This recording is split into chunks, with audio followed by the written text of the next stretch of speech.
L'Inter Miami se qualifie pour la finale de l'US Open Cup après plus de magie de Messi. Avant son arrivée, il était considéré comme la pire équipe de la MLS, occupait avant la dernière place du classement. Mais l'ancien superstar du Paris Saint-Germain les a inspirés vers la gloire en Coupe des Ligues, avec ses dernières contributions, contribuant à mettre en place une rencontre avec le Houston Dynamo en finale de l'Open Cup. L'Inter Miami est revenu en MLS ce samedi, battant les Red Bulls de New York à 2-0 à l'extérieur, Messi ouvrant son compte en championnat tardivement. Martino a ensuite donné un petit aperçu de la manière dont son équipe doit s'adapter. Le dévouement de l'Argentin envers son équipe nationale ne montrant aucun signe de fin après la victoire en Coupe du Monde en décembre de l'année dernière. Cependant, l'entraîneur de l'Inter Miami, Martino, a déclaré « Nous accordons beaucoup de valeur à cette victoire parce que jouer avec une rotation est quelque chose auquel nous devrons nous habituer parce que Lionel Messi va rejoindre son équipe nationale. Il manquera au moins 3 matchs cette année et l'année prochaine ce serait pareil. Et nous devons comprendre que lorsqu'il n'est pas là, l'équipe doit encore fournir des résultats. C'est également un problème quelque peu urgent que Martino et son équipe doivent résoudre. L'Argentine de Lionel Scaloni revient à l'action le 8 septembre alors qu'elle affrontera l'Équateur lors d'un match de qualification pour la Coupe du Monde.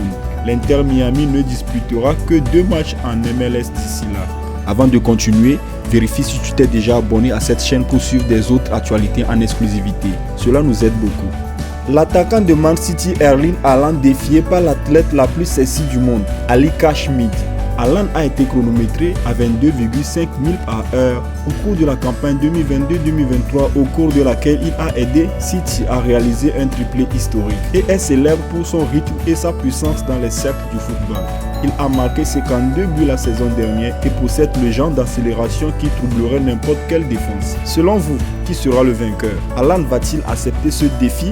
Dites-nous dans les commentaires. Maintenant, parlons des résultats des ligues européennes. En Espagne, FC Barcelone bat Villarreal 4 buts à 3. Et pour le classement, Real Madrid est premier avec 9 points, deuxième Girona avec 7 points, troisième Barcelone avec 7 points et Valence à la 5e position. En Ligue 1, nous retrouvons Monaco à la première position, Marseille 2e, Reims 3e, Brest 4e, Strasbourg 5e et Paris Saint-Germain actuellement, il est à la 8e position. Pour la Ligue anglaise, nous retrouvons Manchester City à la première position avec 9 points, Tottenham à la 3e position avec 7 points, Liverpool à la 4e position avec 7 points et Arsenal à la 5e position avec 7 points également. En Allemagne, Bayern Munich vient de battre 3 buts à 1 Augsburg et dans leur classement, nous retrouvons à la première position Union Berlin avec 6 points, Bayern Munich à la 2e position avec 6 points et Borussia Dortmund qui se retrouve à la 4e position avec 6 points. En Italie, nous retrouvons à la première position AC Milan avec 6 points, à la 2e position Fiorentina avec 6 points, 3e position Hellas Vérone avec 6 points. Naples se trouve à la 4e position avec 3 points, Inter Milan 3 points à la 5e position et la Juventus occupe la 6e position avec 3 points. Merci d'avoir suivi cette vidéo avec nous jusqu'à la fin. Merci de ne pas oublier de vous abonner pour suivre des autres actualités sportives en exclusivité et laissez un petit coup de j'aime pour le référencement.